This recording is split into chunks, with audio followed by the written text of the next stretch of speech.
Il t'a fait connaître, ô humain, ce qui est bon. Et qu'est-ce que le Seigneur réclame de toi? Si ce n'est que tu agisses selon l'équité, que tu aimes la fidélité et que tu marches modestement avec ton Dieu.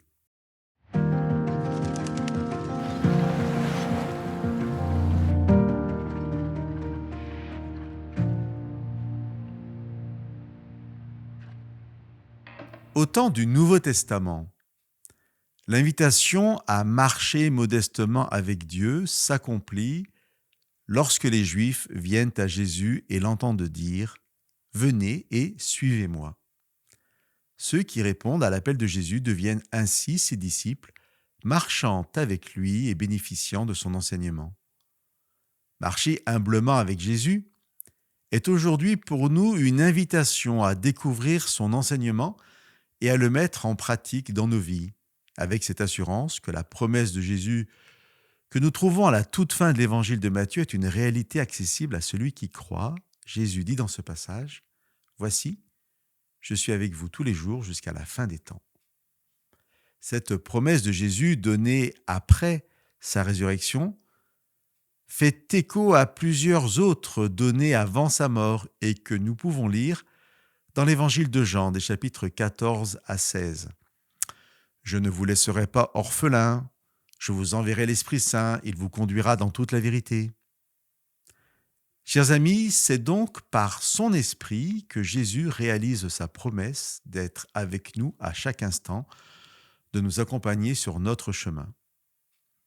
Il peut sembler contradictoire, suivant les passages de la Bible que nous prenons, qu'à la fois Jésus nous promette de nous accompagner sur notre chemin et qu'à la fois il nous invite à le suivre sur le sien.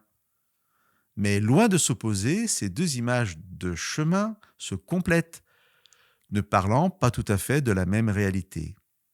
Sur notre chemin, nous avons l'assurance d'une présence réconfortante, l'assurance de ne pas aborder seul les difficultés de la vie. Et sur son chemin, nous suivons son enseignement, son exemple, nous apprenons à porter un regard différent sur le monde qui nous entoure. Dans les deux cas, nous bénéficions de la présence de Jésus par son esprit, compagnon de route, quel que soit, suivant les circonstances, le chemin qui est le nôtre. Chers amis, aujourd'hui encore, je vous invite à voir dans le chemin avec Jésus, dans cette marche avec lui, l'occasion d'une joie et d'une paix quotidienne. Cela ne veut pas dire que nous connaîtrons assurément une vie sans obstacles, sans difficultés. Et parfois, sur ces chemins différents, le paysage pourra nous surprendre.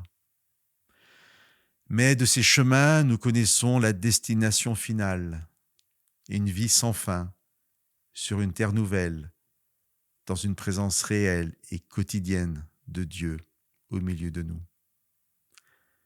Que Jésus nous bénisse aujourd'hui sur nos chemins qui nous mènent à lui.